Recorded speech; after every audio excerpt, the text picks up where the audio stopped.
ಆತ್ಮೀಯ ವೀಕ್ಷಕ ಬಂಧುಗಳೇ, ಇಂದು ನಾವು ಆಲಾಪುರದಲ್ಲಿದ್ದೀವಿ. ಈ ಒಂದು ಆಲಾಪುರ ಗ್ರಾಮಕ್ಕೆ ಮೊನ್ನೆ ಸಣ್ಣ ನೀರಾವರಿ ಹಾಗೂ ವಿಜ್ಞಾನ ಮತ್ತು ತಂತ್ರಜ್ಞಾನ ಸಚಿವರ್ತಕ್ಕಂಥ NS ಬೋಸರಾಜ್ ಅವರು ಆಗಮಿಸುತ್ತಿದ್ದು, ಇಂದು ಮಸ್ಕಿ ವಿಧಾನಸಭಾ ಕ್ಷೇತ್ರದ ಹಲವಾರು ಅಭಿವೃದ್ಧಿ ಕಾರ್ಯಕ್ರಮಗಳು, ಭೂಮಿ ಪೂಜೆ ಕಾರ್ಯಕ್ರಮಕ್ಕೆ ಆಗಮಿಸುತ್ತಿದ್ದು, ಹೀಗಾಗಿ ಪ್ರಸ್ತುತ ರಾಜಕೀಯ ವಿದ್ಯಮಾನ ಹಾಗೂ ಜಿಲ್ಲೆ ಅಭಿವೃದ್ಧಿ ಕುರಿತು ಪಾಟೀಲ್ ನ್ಯೂಸ್ ಅಲರ್ಟ್ ಸುದ್ದಿವಾಹಿನಿ ಅವರೊಂದಿಗೆ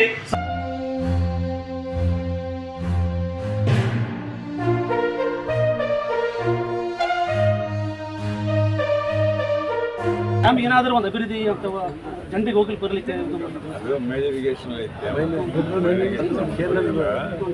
ಭಾಳ ಪುರಾತನ ಕಾಲದಿಂದ ಬಂದಿರ್ತಕ್ಕಂಥ ಮೇಜರಿಗೇಷನ್ ಮೇಂಟೆನೆನ್ಸ್ ಅದೇನು ತೊಂದರೆಗಳಿದ್ರೆ ಸರಿಪಡಿಸ್ಬೋದು, ಅದೇನು ತೊಂದರೆ ಇಲ್ಲ. ಮೇಂಟೆನೆನ್ಸ್ ರೆಗ್ಯುಲರ್ ನಡೀತಿರ್ತದೆ. ರಸ್ತೆಗಳೆಲ್ಲ ಸರ್, ರಸ್ತೆ ಅಭಿವೃದ್ಧಿ ಮಾಡ್ಬೋದು ಅಷ್ಟೇ. ಟೂರಿಸಂ ಅಂದರೆ ಆಮೇಲೆ ಸರ್ ಕವಿತಾಳು ಸುಮಾರು ವರ್ಷಗಳು ಸರ್ ರಸ್ತೆ ಬಂದಿದೆ ಸರ್. ಪ್ರತಿ ವರ್ಷ ಮೇಂಟೆನೆನ್ಸ್ ಮಾಡ್ತಾರೆ ಸರ್. ಮೇಂಟೆನೆನ್ಸ್ ಇಲ್ಲ ಸರ್. ಹಂಗೆ ರೋಡ್ ರಸ್ತೆ ಯಾವ ಥರ ಶಾಶ್ವತ ಆಗಿರ್ತಕ್ಕಂಥ ರಸ್ತೆ ಮಾಡೋಕ್ಕೆ ಈ ರಸ್ತೆ ಎರಡು ಕಡೆ ಇರಿಗೇಷನ್ ಇರೋದ್ರಿಂದ ವಾಟರ್ ಕೆಳಗೆ ಫರ್ಟಿಲೈಸ್ ಮಾಡ್ತೀವಿ, ಗೊತ್ತಾ? ಫರ್ಟಿಲೈಸ್ ಅಂದರೆ ಕೆಳಗೆ ನೀರು ಬರೋದ್ರಿಂದ ಹೆವಿ ಲಾರಿಗಳು ಹೋಗ್ತಿರ್ತಾರೆ. ಇದನ್ನೆಂದರೆ ಹೈ ಟ್ರೀಟ್ಮೆಂಟ್ ಆಗಬೇಕು. ಅದಕ್ಕೆ ಈಗ SHV state highway development project ಅಂತೇಳಿ ಪ್ರತಿ ಶಾಸಕರಿಗೆ 20 ಕೋಟಿ ಕೊಟ್ಟಾರೆ. ಈ ವರ್ಷಕ್ಕೆ ಕೊಟ್ಟಿಲ್ಲ. ಈಗ ಅದು ಇದೇ ರಸ್ತೆಗೆ ಹಾಕ್ಯಾರೆ. ಅದನ್ನು ಕಂಟಿನ್ಯೂಸ್ ನಮ್ಮ ಕಾಲದಲ್ಲೂ ಮಾಡ್ತಾನೇ ಇದ್ದೀವಿ. ಕೂಡ ಯಾವಾಗಲಾಗ್ತದೆ. ಈಗ ನೆಕ್ಸ್ಟ್ ಏನಂದರೆ ಮುಂದೆ ಬರ್ತಾ ಬದಿಗೆಲ್ಲ ರೋಡ್ಸ್ ಇಂಪ್ರೂವ್ ಆಗ್ತಾ ಇದಾವಲ್ಲ. ಸ್ಟೇಟ್ ಹೈವೇ ಆಗ್ಯಾವ, ಅದರಿಂದ MDR ಆಗ್ಯಾವ. MDR ರೋಡ್ ಅದೇ ಸದ್ಯಕ್ಕೆ. ನೆಕ್ಸ್ಟ್ ಸ್ಟೇಟ್ ಹೈವೇ ಆಗ್ತದೆ. ಈಗ ಸ್ಟೇಟ್ ಹೈವೇನೂ ಐತಿ. ಈಗ ಸ್ಟೇಟ್ ಹೈವೇ ಮಾನ್ಯ ತನಕ ಒಟ್ಟು ಅದೇ ತೋಳದಿಂದ ಚಿಕ್ಕಲಪುರಿ ಮಾನ್ಯ IB ತನಕ ಬರುತ್ತೆ. 245 ಕಿಲೋಮೀಟರ್. ಲಾಸ್ಟ್ ಕಿಲೋಮೀಟ್ರೇ IB, ಮಾನ್ಯ IB. ಸೊ ಹೀಗಾಗಿ ಇದನ್ನು ಸ್ಟೇಟ್ ಹೈವೇ ಅದ. ಬರ್ತಾ ಸರ್ಕಾರಗಳು ಹೇಗಾದ್ರೆ ಈ ಸ್ಟೇಟ್ ಹೈವೇಗಳಿಗೆ ಇಂಪಾರ್ಟೆನ್ಸ್ ಕೊಡ್ತಿದ್ದಾರೆ. ಈ ನ್ಯಾಷನಲ್ PPP ಮಾಡಲ್ನಲ್ಲಿ ಈಗ ನಮ್ಮ ಮಾನ್ವಿ ರಾಯಚೂರು ರೋಡ್, ಸಿಂಧೂರು ರೋಡ್ ನಡೀತಾ ಇದೆಯಲ್ಲ, ಆ ರೀತಿ ಪ್ರೈವೇಟ್ ಪಾರ್ಟೀಸ್ ಮಾಡ್ತಾರೆ. ಯಾವ ರೋಡ್ನಲ್ಲಿ ಎಷ್ಟು ಡೆನ್ಸಿಟಿ ನೋಡ್ತಾರೆ, ಎಷ್ಟು ವೆಹಿಕಲ್ಸ್ ಮೂವ್ಮೆಂಟ್ ಸರ್ವೆ ಮಾಡ್ತಾರೆ, ಆ ಆಧಾರದ ಮೇಲೆ ಅದನ್ನು ಇಂಪ್ರೂವ್ ಮಾಡ್ತಾರೆ. ಸೊ ಬರುವಂಥ ವರ್ಷಗಳಲ್ಲಿ ಇದನ್ನು ರೋಡ್ನ ಭಾಳ ಇಂಪ್ರೂವ್ ಮಾಡೋಕ್ಕೆ ಪ್ರಯತ್ನ ಮಾಡ್ತಾ ಇದ್ದಾರೆ. ಆಮೇಲೆ ಸರ್ ಪ್ರಸ್ತುತ ರಾಜಕಾರಣ ಮೊನ್ನೆ KN ರಾಜಣ್ಣ ಅವರು ಮಾಜಿ ಶಾಸಕರು ಮತ್ತು ಹಾಲಿ ಶಾಸಕರು ಮೊನ್ನೆ ಒಂದು ಹೇಳಿಕೊಟ್ಟರು ಸರ್. ಏನಂದರೆ ಸಿದ್ದರಾಮಯ್ಯ ಇದ್ದರೆ ಕಾಂಗ್ರೆಸ್, ಯಡಿಯೂರಪ್ಪ ಇದ್ದರೆ BJP, ದೇವೇಗೌಡರು JDS. ಇಲ್ಲಿ ಪಕ್ಷಕ್ಕಿಂತ ವ್ಯಕ್ತಿನೋ ವ್ಯಕ್ತಿ ಪಕ್ಷ ಸರ್? ಅದು ಅವರವರ ವೈಯಕ್ತಿಕ ಅಭಿಪ್ರಾಯ. ಯಾರೋ ಒಬ್ಬರು ಹೇಳಿರ್ತಕ್ಕಂಥದ್ದು ಅದು ಸಾಮಾನ್ಯವಾಗಿ ಎಲ್ಲರಿಗೂ ಅಪ್ಲೈ ಆಗ್ತಕ್ಕಂಥದ್ದು. ಅವ್ರಿಗೆ ಆ ರೀತಿ ಅಭಿಪ್ರಾಯ ಅನ್ನಿಸ್ತು, ಆ ರೀತಿ ಹೇಳ್ಯಾರ. ಯಾಕಂದ್ರೆ ರಾಜಣ್ಣ ಪದೇ ತಮ್ಮನ್ನು ಮಂತ್ರಿಯಿಂದ ಇದು ಮಾಡಿದ್ರೆ ಮತ್ತೆ ಅದೇ ಹೇಳಿಕೊಟ್ಟ ಸರ್. ಹೀಗಾಗಿ ಮತ್ತೆ ಹೇಳಿಲ್ಲ. ಮಂತ್ರಿ ಇದ್ದಾಗ ಸ್ವಲ್ಪ ಜಾಸ್ತಿ ಮಾತಾಡಿ, ಮಂತ್ರಿ ಹೋದ್ಮೇಲೆ ಆ ರೀತಿ ಮಾತಾಡಿದ್ರೆ ನಾವು ಜೊತೆಲಿದ್ದು ಮೊನ್ನೆ ಅವರಲ್ಲಿ ನಾವು 100 ಕೋಟಿ ರೂಪಾಯಿ ಮೊನ್ನೆ ಪೂಜೆ ಕಾರ್ಯಕ್ರಮ ಮಾಡಿದ್ವಿ. ಅವರು ಭಾಳ ಸೀನಿಯರ್ ಇದ್ದಾರೆ, ಹಿರಿಯರು ಇದ್ದಾರೆ. ಸಂದರ್ಭ ಬಂದಾಗ ಕೇಳ್ತಾ ಇರ್ತಾರೆ, ಪತ್ರಿಕೆದಲ್ಲಿ ಕೇಳ್ತಿರ್ತಾರೆ ಸೀನಿಯರ್ ಇದ್ದಾರೆ ಅಂತೇಳಿ. ಅವರು ಸರ್ಕಾರ ರಂಗದಲ್ಲಿ ಈಗಾಗಲೇ ಸ್ಟೇಟ್ ಮಾಡಿದ ನಾಯಕರಾಗಿದ್ದಾರೆ. ಹಾಗಾಗಿ ಅವ್ರು ಯಾರನ್ನ ಕೇಳಿದಾಗ ಸಂದರ್ಭಕ್ಕೆ ಅನುಗುಣವಾಗಿ ಮಾತಾಡ್ತಾರೆ ಅಷ್ಟೇ. ಅವ್ರ ಅಭಿಪ್ರಾಯಗಳು ಅವೆಲ್ಲ ವೈಯಕ್ತಿಕ ಅಭಿಪ್ರಾಯಗಳು. ಯಾವುದೇ ಒಂದು ಪಕ್ಷದಲ್ಲಿ ಅವ್ರು BJP ಹೇಳ್ಯಾರ, ಕಾಂಗ್ರೆಸ್ ಹೇಳ್ಯಾರ, JDS ಹೇಳ್ಯಾರ.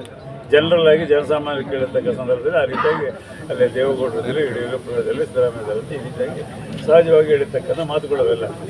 ಸರ್ ಇತ್ತೀಚೆಗೆ ರಾಜ್ಯದಲ್ಲಿ ಪೊಲೀಸ್ ಇಲಾಖೆ ವೈಫಲ್ಯ ಅಂತ ನಾವು ಕಾಣಕತ್ತಾರೆ.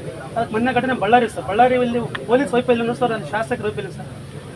ಬಳ್ಳಾರಿ ಘಟನೆ ಪೊಲೀಸ್ ಇಲಾಖೆ ಫೇಲ್ ಆಯಿತು ಕನ್ನಡದಲ್ಲಿ ಅಂದರೆ ಇವತ್ತು ಮಂಗಳೂರಿನಲ್ಲಿ ಇನ್ನೊಂದು 20 ಮರ್ಡರ್ ಆಗ್ತಿದೆ.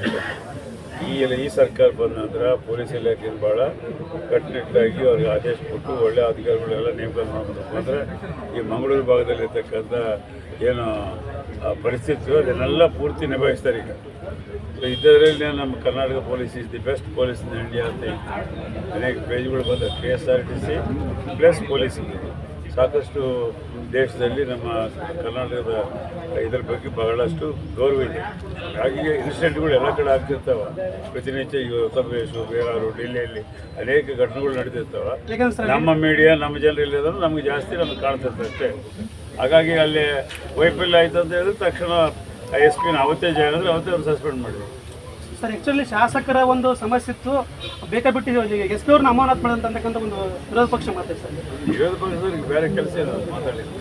ಅವ್ರೇನ ಡೆವಲಪ್ಮೆಂಟ್ ಬಗ್ಗೆ ಮಾತಾಡ್ತಾರೆ, ಜನರ ಕಷ್ಟಗಳ ಬಗ್ಗೆ ಮಾತಾಡ್ತಾರೆ, ಕೇಂದ್ರ ಸರ್ಕಾರದಿಂದ ಬರಬೇಕಾದ ಯೋಜನೆಗಳ ಬಗ್ಗೆ ಮಾತಾಡ್ತಾರೆ. ಅವ್ರಿಗೆ ಏನು ಕೆಲಸ ಇಲ್ಲ, ಏನೋ ಒಂದು ಪಂಜಾಬಲ್ಲಿ ಸಾಯಂಕಾಲದಲ್ಲಿ ಬೇರೆ ಸಂಬಂಧ ಇಲ್ಲದ ವಿಷಯಗಳನ್ನು ಜನರು ದಾರಿ ತಪ್ಪಿಸಕ್ಕಂತ ಕೆಲಸಗಳು ಮಾಡ್ತಾರೆ.